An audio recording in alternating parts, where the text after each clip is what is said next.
Welcome back to the deep dive. Today we're tackling something, well, honestly quite challenging.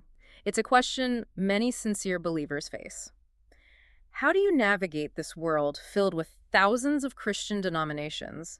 How do you find a true church? It really is a huge challenge. I mean, you look around and there's just so many different groups, denominations, independent churches, you name it. And pretty much all of them claim they're the ones being most faithful to the Bible. Right. So if you're just trying to follow God sincerely, how do you even begin to sort through that? It can feel overwhelming. Exactly. And our sources today are quite stark about this. They don't frame it as just, finding a place you like. They talk about it in terms of spiritual life and death. So the stakes are high. Okay, that definitely sets the stage. So our mission for this deep dive isn't about personal preference, right? We're not talking about liking the music or if the coffee's good. Not at all. We're aiming to pull out a clear biblical framework, something practical that can help you, the listener, identify what the Bible itself points to as non-negotiable signs of a genuine Church of God. We need objective markers, things that go beyond just how a place feels or who the pastor is. Precisely. So the big question we're wrestling with is, what are those core biblical indicators? What really distinguishes a true body of Christ from, well, something else? Okay, let's start at square one. The word church itself. What did it actually mean in the New Testament context? You mentioned the Greek word, ecclesia. Yes, ecclesia, and it literally means a called-out assembly.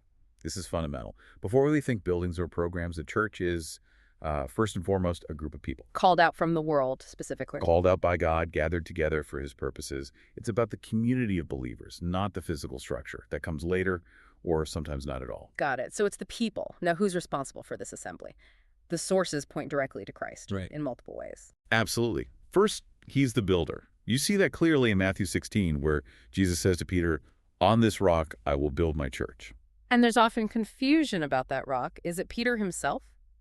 Well, the understanding presented in our material is that the rock isn't Peter the man, but his confession right before that. When he declares, "You are the Christ, the Son of the living God." So the church is built on that declaration of faith, the truth about who Jesus is? That's the idea. Yeah. That confession is the bedrock. And Christ isn't just the initial builder. He's also the foundation itself. Yeah. Paul makes that explicit in 1 Corinthians 3:11. Right. No one can lay any foundation other than the one already laid, which is Jesus Christ. Exactly. He's the foundation. And Ephesians 5:23 adds another layer. He's the head of the church. Meaning he provides the direction, the life. Yes, the guidance, the sustenance, the very life of the body. You just can't separate a true church from the active leadership and lordship of Christ. Okay, but then there's that verse in Ephesians 2:2, which says believers are built on the foundation of the apostles and prophets. How does that fit if Christ is the only foundation? Seems contradictory at first glance. Yeah, it can sound that way, but the distinction is key. It's not about the apostles and prophets as individuals, like adding another foundation. It's about the doctrine they taught. Okay. So the message they delivered. Precisely. They were the ones who received and delivered God's authoritative revelation. What we now have is the New Testament. Their teaching, inspired by the Spirit, is like the blueprint laid on the foundation of Christ himself. That makes sense. Christ is the ultimate foundation, and their teaching is the foundational doctrine built upon him. You got it. And that doctrine then shapes the church's whole purpose. Paul tells Timothy the church is meant to be the pillar and ground of the truth. Pillar and ground, that sounds significant, like it's holding something up. It is. It means the church is designated by God to uphold his truth, to support it, defend it, especially in a world that often wants to tear it down or twist it. Its core job is safeguarding and proclaiming God's word. Okay, so we have the definition, the foundation, the headship, the purpose. Now, how do we identify this in practice? You mentioned the Reformers had a framework for this. Yes. Historically, especially during the Protestant Reformation, this became a critical issue. People needed clear ways to tell a true church from one that had gone off track, even if it looked legitimate on the outside. And they came up with specific markers. They did. The Belgic Confession from 1561 is a key document here. It outlines what are often called the 3 marks of a true church. All right, let's dive into those. Mark number 1. Mark 1, and the sources stress this is the most vital, the pure preaching of the gospel. Pure preaching. What does that mean exactly? Is it just about being biblically based? It's more specific than just quoting the Bible. It's about the core message itself. The gospel, defined here, is salvation by grace alone, through faith alone, in Christ alone. So emphasizing that it's not about our good works earning salvation. Absolutely. If good works or rituals or anything else gets mixed in as required for salvation, then it's not the pure gospel anymore. That's a different message. Okay, so the content has to be right. But what about the way it's preached? How can someone listening tell if the preaching itself is pure? Good question. The sources highlight a couple of things. First, it should be expository. Expository, meaning it explains the text. Yes, it takes a passage of Scripture, explains what it means in its original context, and then applies it faithfully. It's letting the text drive the sermon, not just using a verse as a hook for, the preacher's own ideas on finance or self-help. So the Bible leads the sermon, not the other way around. That's the ideal. Yeah. And second, the preaching needs to be Christ-centered. Meaning Jesus should be mentioned in every sermon. Well, more than just mentioned, it means that ultimately the sermon should connect the text back to Christ, his person, his work, his death and resurrection as the answer to our deepest needs and the core of our hope. If it's always just about us, our potential, our feelings, it's missing the center. Okay, that's a clear standard for the first mark. What's mark number 2? Mark 2 is the pure administration of the sacraments, or ordinances, some traditions call them. We're talking baptism and the Lord's Supper. Exactly. The two symbolic rites that Christ himself instituted for the church. A true church, according to this framework, administers these faithfully, according to Scripture. Faithfully administered. What does that look like? Does it mean using the right words, the right elements? It includes that, yes, but fundamentally it means two things. First, preserving the meaning Christ intended. Baptism is a sign of union with him.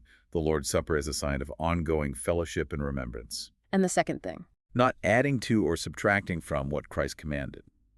So if a church invents new sacraments or changes the core meaning or neglects the ones he gave, it's failing on this mark. It's putting human tradition above Christ's commands. Right. Makes sense. Now, Mark 3. This one sounds potentially tricky in today's culture. The practice of church discipline. It is often the most neglected or even resisted mark today, but the sources insist it's non-negotiable. It's about maintaining the purity and holiness of the community. But discipline sounds so negative, so judgmental. A lot of people associate it with, harshness or kicking people out. And that's a misunderstanding, though sometimes it has been practiced poorly. The sources are really clear that the goal must always be redemptive. It's about restoration. Restoration? How so? It's an act of love, actually.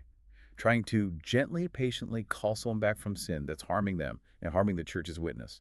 It's meant to lead to repentance and restoration to fellowship, not just punishment. So there's a process involved. It's not just immediate condemnation. Definitely not. Jesus himself outlines a process in Matthew 18. It starts privately, one-on-one, then maybe with 2 or 3 witnesses.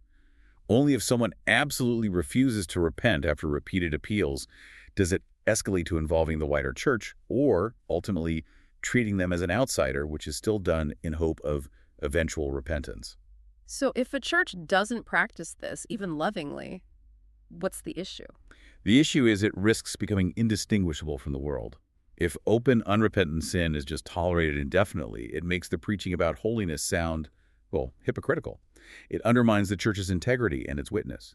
It fails to take sin seriously, as God does. Okay, so those are the 3 big institutional marks. Pure preaching, pure sacraments, biblical discipline. But a church isn't just an institution, right? It's made of people. Exactly, and that's where the focus shifts slightly. These external marks should correspond to internal reality. Jesus himself said, "By their fruit you will recognize them." The fruit, meaning the character and actions of the members. Yes. If a church ticks all the institutional boxes, but the people in it aren't actually being changed by God, something is still fundamentally wrong. The internal evidence needs to align with the external claims. And the classic place to look for that fruit is Galatians 5. That's the key passage, the fruit of the Spirit. Love, joy, peace, patience, kindness, goodness, faithfulness, gentleness, and self-control. Now, how do we distinguish that from just, someone being a decent human being? Lots of non-religious people are kind or patient sometimes. That's a crucial point. Yeah. The Bible presents this fruit not as just good human ethics, but as the supernatural work of the Holy Spirit in a believer's life. It's a change from the inside out. So it's qualitatively different, deeper. It should be. Patience isn't just biting your tongue. It's a deep-seated peace. Love isn't just affection. It's self-sacrificial commitment. Kindness isn't conditional. If these qualities, produced by God, are largely absent among the members, it raises serious questions about the spiritual vitality of that church, regardless of its formal structures. The fruit needs to be genuine, not just superficial niceness. Right. And alongside that internal fruit, the sources highlight two key outward expressions: love and obedience. Love for God and love for each other, presumably. Yes, the two great commandments. Jesus even said it in John 13, "By this everyone will know that you are my disciples if you love one another." It's meant to be the defining, visible mark of his followers, a practical, serving, forgiving love. And obedience. Sometimes that gets a bad rap. Sounds like legalism. It can be misunderstood that way, but in the biblical sense, obedience isn't about earning God's favor. It's the natural evidence of genuine faith and love. Jesus said, "If you love me, you will keep my commandments." So it's the proof in the pudding, so to speak. Faith in action. Exactly. A true church will be characterized by people who don't just say they believe, but who actively seek to live according to God's word, motivated by love for him. Okay, fruit, love, obedience. What else characterizes the members of a healthy church? Two more things consistently pop up in the research. Yeah. Their engagement with God's word and their engagement with the world. Engagement with the word, meaning they read the Bible. More than just read it. There should be a genuine hunger for it, a treasuring of it, like the psalmist who said it was sweeter than honey. If Scripture is treated as optional or boring by the majority of members, that's a red flag. And if they truly treasure the word, that should impact how they view the world. It inevitably does. If they believe the gospel is true and life-changing, they'll naturally develop a concern for those who don't know it. Jesus came to seek and to save the lost. So a heart for evangelism, for sharing that truth compassionately, should be evident. Not necessarily every member being a street preacher, but a collective concern for the lost. They can't just be turned inward. No, a healthy body looks outward as well. Okay, this is a comprehensive picture, but now we have to address maybe the biggest modern pushback. The idea of the spiritual but not religious person, the solitary Christian. The person who says, look, I believe in Jesus, I pray, I read my Bible, I just don't need organized religion or a local church. Yeah, that's a very common sentiment today. But the sources we looked at argue pretty forcefully that this idea is basically absent from the New Testament. Really? Completely foreign? The concept of a Christian maturing and thriving in isolation just isn't there. Personal faith is absolutely the starting point. Nobody denies that. But the ongoing Christian life, as described in the Bible, is inherently communal, corporate. Paul's analogy of the body of Christ in 1 Corinthians 12 seems central here. It's incredibly powerful. Now you are the body of Christ, and each one of you is a part of it. He goes on to say, the eye can't say to the hand, I don't need you. We're designed to function together. So trying to live the Christian life alone is like an organ trying to function outside the body. That's a good way to put it. You cut yourself off from essential things. Mutual accountability, encouragement, the diverse spiritual gifts meant to build everyone up, shared worship. You simply can't grow to full maturity alone. And it's not just a suggestion, is it? There's a command in Hebrews. There is. Hebrews 10.25 is quite direct. Not giving up meeting together, as some are in the habit of doing, but encouraging one another. It's presented as a necessity, not an optional extra for sociable people. So what are the specific benefits someone misses out on if they try to go it alone? Well, summarizing what we've seen, accountability people who know you and can lovingly challenge you, fellowship, genuine connection, not just superficial socializing, corporate worship. There's a unique dynamic when God's people gather, spiritual growth, especially through consistent, sound preaching, and, crucially, service using your gifts for the common good, which you can't really do effectively in isolation. Okay, so active, committed membership isn't just about showing up. It's vital for the individual's health and the functioning of the whole body. That's the consistent message from the sources. All right, let's try to pull this all together. We've covered a lot of ground in this deep dive. We have. So, to recap for everyone listening, when you're evaluating a church, look first at the foundation. Is it truly built on Christ alone and the apostles' doctrine, the Bible? Then, check for those three essential marks. Is the gospel being preached purely salvation by grace through faith? Are baptism and the Lord's Supper administered faithfully? Is there a loving biblical practice of church discipline aimed at restoration? And don't stop there. Look at the people, the fruit, our lives being genuinely changed. Is there evidence of the Holy Spirit's work, love, joy, peace, etc.? Is there real love for one another, obedience to God's word, and a heart for those outside the church. If those things are consistently present, you're likely looking at a healthy biblical church, regardless of its size or style. It takes careful, prayerful observation, using Scripture as the guide, not just, your gut feeling or what's comfortable. Absolutely. And thinking about the church as the pillar and ground of the truth really highlights how important understanding God's word is, not just for the church as a whole, but for each individual believer. It does. Which leads us to a final thought for you to ponder this week.